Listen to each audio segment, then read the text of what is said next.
I want to, first of all, recognize the presence of His Excellency Charles Angelo Savre, the President of the Commonwealth of Dominica, and Mrs. Savre. The Right Honourable Dr. Keith Mitchell, Prime Minister of Grenada, and our very distinguished Chairman of the Organization of Eastern Caribbean States. My dear colleague, heads of government and heads of delegations. Honourable Alex Boyd Knight, Speaker of the House of Assembly. Your Ladyship, Justice Bernie Brooks, our resident judge. Honourable members of Cabinet of the Commonwealth of Dominica and or their visiting members of Cabinet of the OECS. Honourable Lennox Clinton, Leader of the Parliamentary Opposition. Your Excellency Irwin Larrock, the Secretary General of the Caribbean Community. Our very able Director General of the OECS, Dr. Dedicus Jones, and I want to commend him for an excellent speech this morning. Your Excellencies, the members of the Diplomatic Corps, Your Excellencies, the Commissioners of the OECS, other honourable members of Parliament, our Monsignor Eustace Thomas, who prayed for us in a very diligent way. Ambassador Steve Farrell, the Secretary to the Cabinet, Permanent Secretaries, distinguished ladies and gentlemen, delegates, members of the media, and those listening via live broadcast. I want to share some very brief words of welcome to our colleague heads and heads of delegation to the 62nd anniversary, conference of the authority. Let me first of all say and extend again, as I did I've done in the past, and also in a letter to the President of the French Republic, express our horror at the barbaric attack on the French people, innocent people who have been murdered by people who propagate hate. We stand in total solidarity with the French Republic in this very difficult situation. But we also have to, as a region, study the implications of what is happening in Europe and indeed in the Middle East to our economy and to our way of life. No doubt we expect there to be serious implications for economies. Europe's attention now is focused on fighting the terrorists, and therefore the resources will be focused on fighting the terrorists.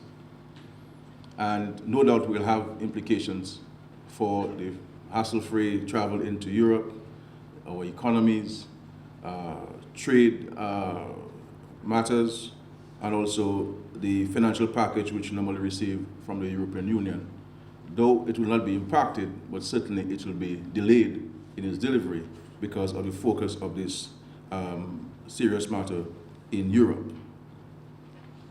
Another issue that we have to pay particular attention to is COP21 in Paris at the end of this month, going into early December, on the matter of climate change. We believe that this is the last opportunity for us to conclude a lasting, binding legal agreement on climate change. For too long, I believe we have kicked the can down the road at the end of every summit which we've had on climate change.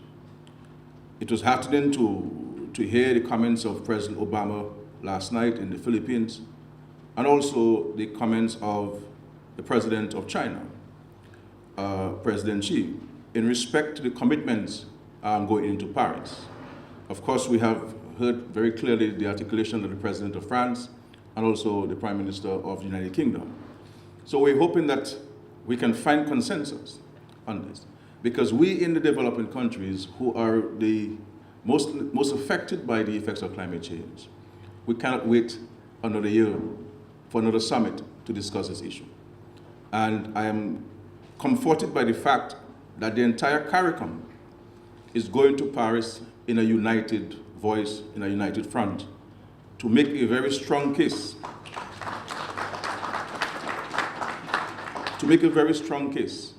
for our countries. Because in many instances in the OECS, our debt has increased as a result of the effects of climate change. We've had to divert resources from health and education and from social services to the building of sea defense and river defense walls. So I think it's important for the international community to recognize the importance of this. And my view, and what I've expressed to some leaders of the developed world, is this: we're not coming to Paris to discuss this from an ideological standpoint. We're not coming to discuss it to divide the developed world from the developing world. This is a bread and butter issue for all of us, and we must recognize that if we do not take strong action on the issue of climate change, we run the risk of our countries disappearing. So we're going to Paris at the end of this month to make a strong case on behalf of our member states. I also want to bring back a point which I raised a couple years ago to the OECS authority, and that has to do with the regional health insurance scheme. Our countries, in my view, one of the major challenges to our economies is the high prevalence of CNCDs. Diabetes, hypertension, and the illnesses associated with diabetes is a major threat to our economies. When a 40-year-old, both legs are amputated, and he has 5 kids at his home to take care of, somebody who would have been in the middle class would be brought down to poverty and a burden on the state. He would no longer be able to work 40 hours, and it would be difficult for him to reskill himself. So it's important for us to look at the issue of health insurance as a region. For a population of 600,000 people, I believe this is an ideal constituency for that kind of consideration, because too many of our citizens are finding it difficult to finance healthcare. We've seen people with vast bank accounts have reduced to zero, or even to loans to finance their healthcare. But what about those of us who are unable to contract a health insurance program? What about those of us who do not have resources in the bank to reach out to? And I dare say I believe that that constituent group is in the majority. And therefore we have to find a way of bridging that gap with regards to our health and our healthcare financing. So I'm hoping that we can advance the discussions with regards to a regional health insurance program. We in Dominica are looking at our own, but I believe it would serve those beneficiaries much better if we have a larger pool of persons to look at. The other issue I believe we have to look at, and we've done a tremendous work in the past in that, if it's regards to regional education reform.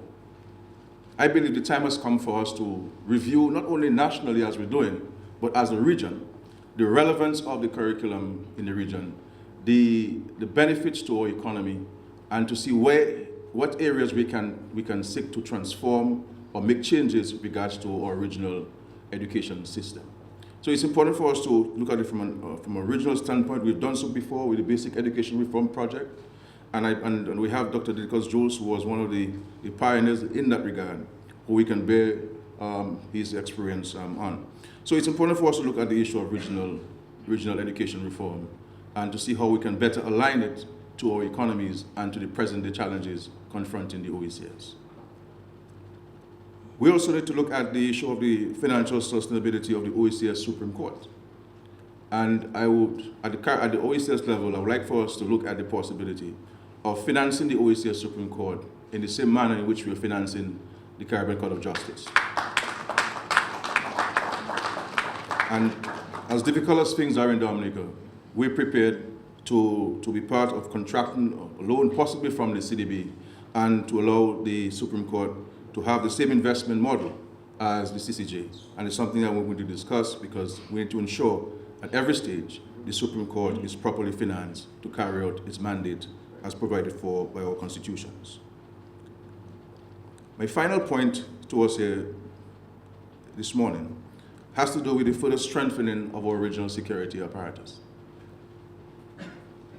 Security of our country is paramount.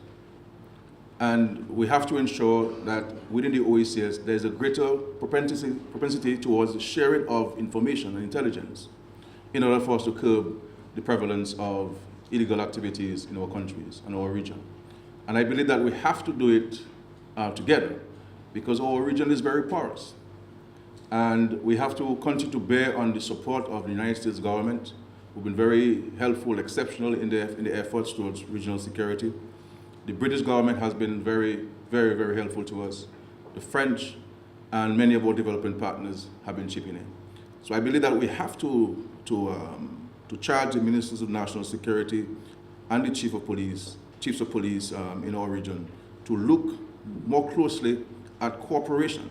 We're doing fine work. We have improved capabilities, but we have to continue to strengthen our commitment. I also want, again, to publicly thank my colleague heads, the OECS family, for the extraordinary demonstration of solidarity to Dominica after the passage of the first amendment. Every one of the leaders in the OECS not only called to pledge the support, but kept on calling almost on a daily basis, whether through WhatsApp message, whether through BBM, whether through text and direct telephone call. They were in regular, almost daily contact with myself, providing guidance, providing support, providing moral support, which was very critical in our efforts towards a quick recovery. And I think had it not been for that demonstration of this extraordinary support, not only from the leadership of the OECS, but from the citizenry of the OECS, from the school child in Montserrat to the pensioner in Antigua, all our people in the region really came to Dominica's aid and support at this time. And for this, we will always be eternally grateful for your friendship and brotherly and sisterly love for our country, Dominica. And we really want to thank you, colleagues, profusely. I have no doubt that we will have a very successful meeting. There are a number of very critical things to discuss, and I know Prime Minister Mitchell would certainly want to discuss cricket and the recent report on the state of affairs of cricket. I'm not sure whether Nanton would want to hear about that, but certainly I'm sure Prime Minister Mitchell would like to lead the discussions during our meeting. But we look forward to discussing very critical issues. And I want to thank you for your presence. I know this is a very difficult time for heads with a very packed overseas schedule to Malta, to COP21 in Paris and the preparation for this, but you made time to be here. And you made an extra effort to be here as a continued demonstration of your solidarity with our country. And for this, we'll always be grateful. Thank you, and may God bless you.